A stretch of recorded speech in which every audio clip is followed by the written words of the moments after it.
Dinámica del movimiento circular. De este tema, nosotros, o bueno, yo particularmente para esta materia, la clasifiqué esta dinámica en cuando se trata de un cuerpo puntual o cuando se trata de un cuerpo extenso o también llamado sólido rígido.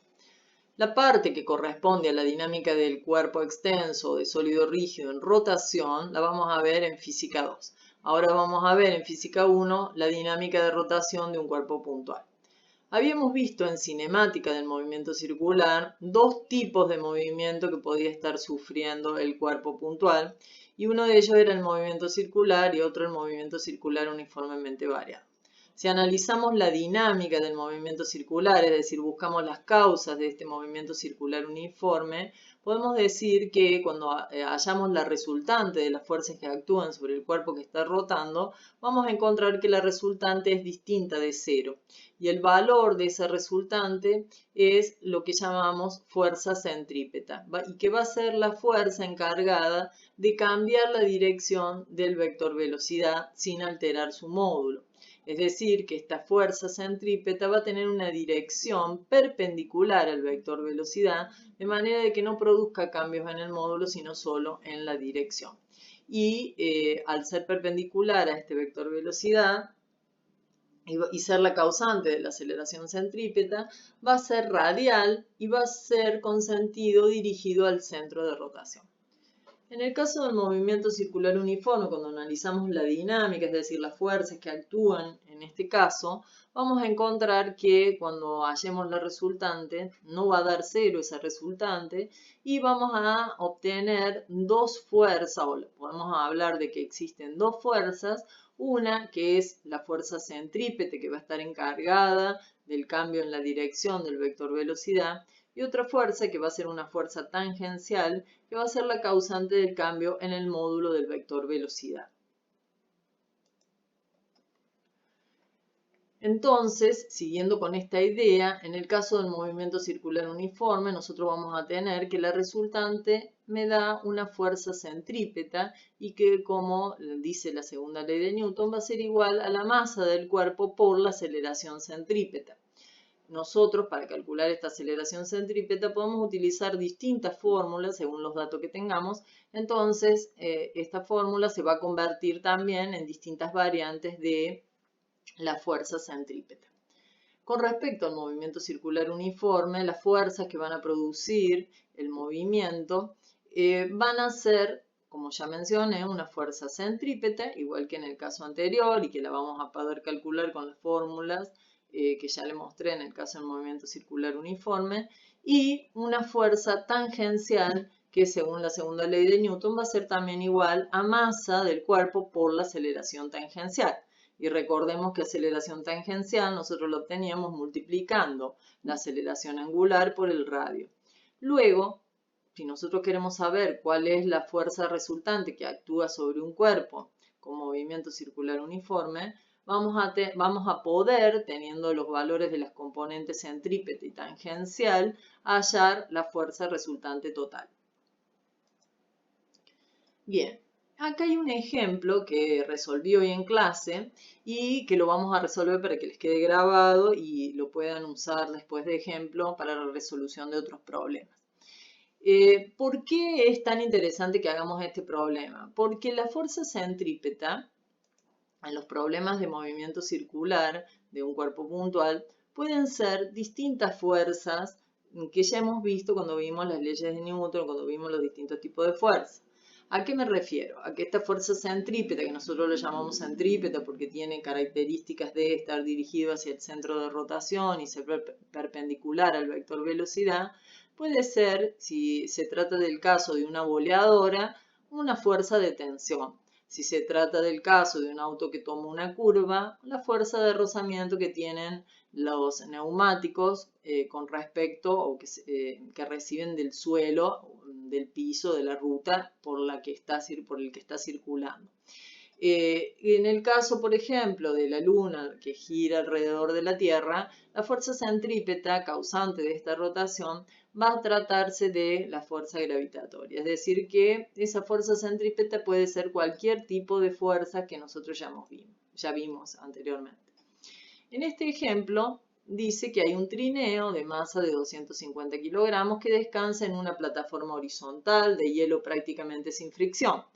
Está unido con una cuerda de 5 metros a un poste clavado en el hielo. Una vez que se le da un empujón, el trineo comienza a dar vueltas uniformemente alrededor del poste y dice si el trineo efectúa 5 revoluciones completas por cada minuto, calcule la fuerza que la cuerda ejerce sobre él.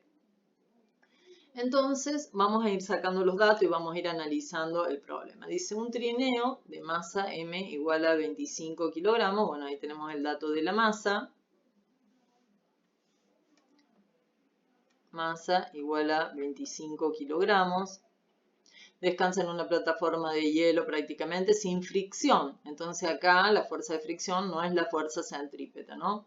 Está unido con una cuerda de 5 metros a un poste clavado en el hielo. Entonces si yo dibujo el caso visto desde arriba, voy a tener el trineo atado con una cuerda a un poste y esta cuerda mide 5 metros, que corresponde al radio de la circunferencia alrededor de la cual va a rotar o sobre la cual va a rotar el trineo. Así que el radio corresponde a 5 metros. Una vez que se le da un empujón, el trineo comienza a dar vueltas alrededor del poste uniformemente, dice. ¿Qué quiere decir uniformemente? Que la velocidad en este caso va a ser constante y dice que efectúa 5 revoluciones completas por cada minuto. Así que el dato que me está dando es el de la velocidad angular, pero no expresado en radianes, me lo está expresando en revoluciones por minuto. Así que dice que da 5 revoluciones por minuto. Y lo voy a tener que cambiar a radian.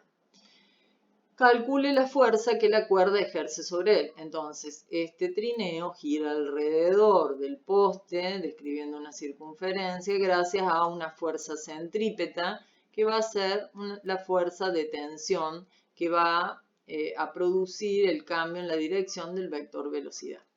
Así que lo que me pide que calcule es la fuerza centrípeta.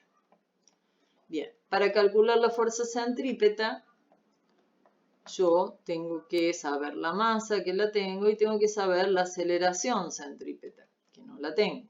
Pero tengo una cantidad de fórmulas y una de ellas dice que la aceleración centrípeta es igual al radio por omega al cuadrado. Y omega la tengo, pero la tengo en unidades de revoluciones por minuto, así que lo que voy a hacer va a ser cambiar la unidad y voy a decir una revolución o una vuelta son 2pi radianes y la necesito en segundos, entonces un minuto corresponden a 60 segundos.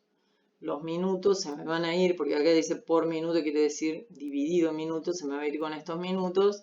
Y las revoluciones se me van a ir con estas revoluciones y voy a obtener así la velocidad angular en radianes. Cuando realizo el cálculo, obtengo que la velocidad angular es de 0,52 radianes sobre segundo. Entonces con este valor lo utilizo para calcular la aceleración centrípeta, que era el dato que no tenía. Así que reemplazo el radio, que es 5 metros, que me lo da de dato, por la velocidad angular elevada al cuadrado y obtengo que la aceleración centrípeta es de multiplico, digamos, elevo al cuadrado y multiplico y obtengo que la aceleración centrípeta es de 1,37 metros por cada segundo al cuadrado. Con este dato de la aceleración centrípeta utilizo la fórmula de fuerza centrípeta igual a masa por aceleración centrípeta. Entonces multiplico la masa y esa aceleración que obtuve y voy a obtener que la fuerza centrípeta es de 34,27 newtons, que es el resultado que me daba el problema. El problema me dice que calcule la velocidad máxima con la que un coche de 1000 kilogramos de masa puede tomar una curva de 200 metros de radio si el coeficiente de rozamiento entre las ruedas y el asfalto es de 0,2. Saco los datos, la masa 1000 kilogramos, el radio 200 metros, el coeficiente de rozamiento 0,2 y pongo la incógnita que es la velocidad tangencial. Hago un gráfico, supongamos que este sea una circunferencia, salió medio chueca. Tengo el auto y tengo el radio de 200 metros y una fuerza centrípeta que está actuando para que este auto rote alrededor de este centro de rotación. Esa fuerza centrípeta nosotros sabemos por las leyes de Newton que es igual a la masa por la aceleración centrípeta. Entonces la pregunta es, ¿cuál es o qué tipo de fuerza es en este caso la fuerza centrípeta? Si por los datos del problema, la fuerza centrípeta, es decir, la causa de la rotación en este caso, es la fuerza de rozamiento entre las ruedas y el asfalto. Es decir, que la fuerza centrípeta es una fuerza de rozamiento. Y como se trata de un plano horizontal y no de un plano inclinado, nosotros podemos calcular la fuerza de rozamiento multiplicando el coeficiente de rozamiento por la normal, y esa normal tiene como módulo el módulo del peso, es decir, que va a ser igual a masa por gravedad. Entonces, por un lado voy a estar teniendo un dato importante que es el de la fuerza centrípeta, analizando teóricamente el problema. Entonces voy a decir que ahora la fuerza centrípeta, como venía diciendo, va a ser igual a masa por aceleración centrípeta. Como la masa está en ambos miembros, los voy a poder simplificar. Y a esta aceleración centrípeta la voy a reemplazar por la fórmula de aceleración centrípeta que incluye la velocidad tangencial, porque es lo que me está pidiendo. Entonces reemplazo esta aceleración por la fórmula que incluye la velocidad tangencial y despejo la velocidad tangencial quedándome raíz cuadrada de coeficiente de rozamiento por gravedad por radio, que paso multiplicando, y resuelvo obteniendo que la velocidad tangencial es de 20 metros.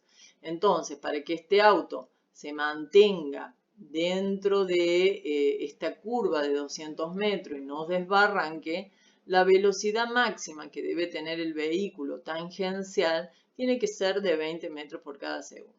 Si este móvil tuviera una velocidad mayor a 20 metros por cada segundo, ¿qué va a pasar? Si la velocidad es mayor, la aceleración centrípeta tiene que ser mayor. Y esta aceleración centrípeta depende de la fuerza centrípeta, es decir, en este caso, de la fuerza de rozamiento. Entonces, si esa aceleración centrípeta debe ser mayor, la fuerza de rozamiento también lo debe ser. Y para que sea mayor la fuerza de rozamiento, vamos a tener que obtener un coeficiente de rozamiento mayor o un peso del vehículo mayor. Entonces, por eso podemos afirmar que con esta fuerza de rozamiento, la velocidad máxima es de 20 metros por cada segundo.